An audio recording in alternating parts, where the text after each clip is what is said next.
किसी नगर में बिलाल पादक नाम का एक अमीर इंसान रहता था। वह बहुत स्वार्थी था और सदाचार के कार्यों से कोसों दूर रहता था। उसका एक पड़ोसी गरीब परंतु परोपकारी था।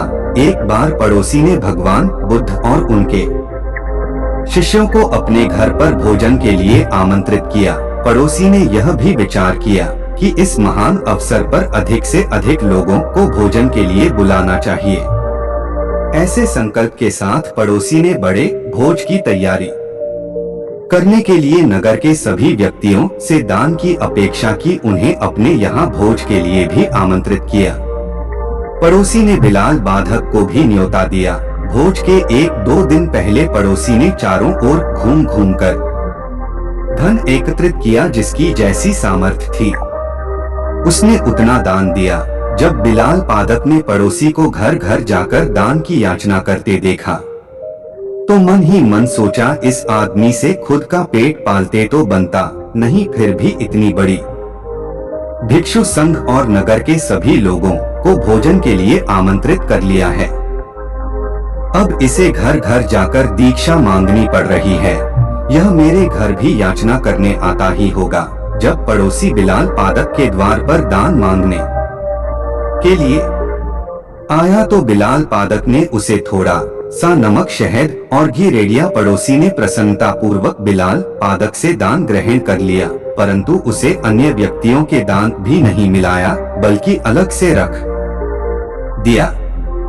बिलाल पादक को यह देखकर बहुत आश्चर्य हुआ कि उसका दान सभी के दान से अलग रख दिया गया। उसे लगा कि पड़ोसी ने सभी लोगों के सामने उसे बेइज्जत करने के लिए ऐसा किया है ताकि सभी यह देख सकेगी इतने धनी व्यक्ति ने कितना कुछ डाल दिया है।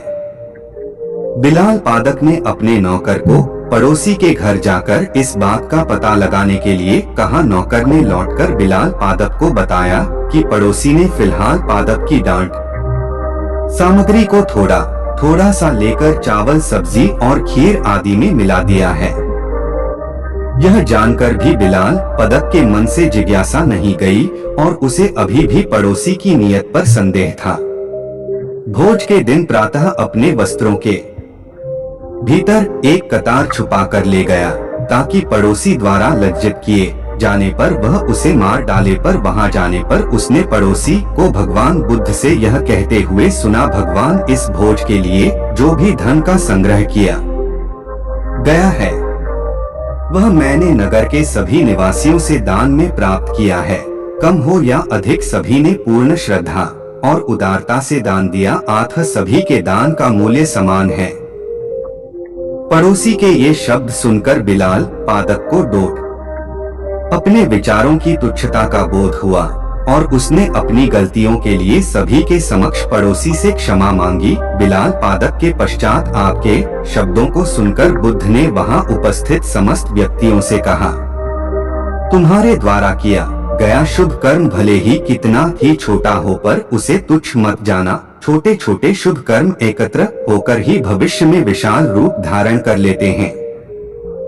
इसलिए दोस्तों, छोटी ही सही लेकिन समाज की भलाई व विकास में हमारी भी थोड़ी सी हिस्सेदारी होनी ही चाहिए, क्योंकि जब यह छोटे छोटे शुभ कार्य समाज के एक बड़े हिस्से के द्वारा किए जाते हैं तो यह एक बदलाव का रूप धारण कर लेते हैं।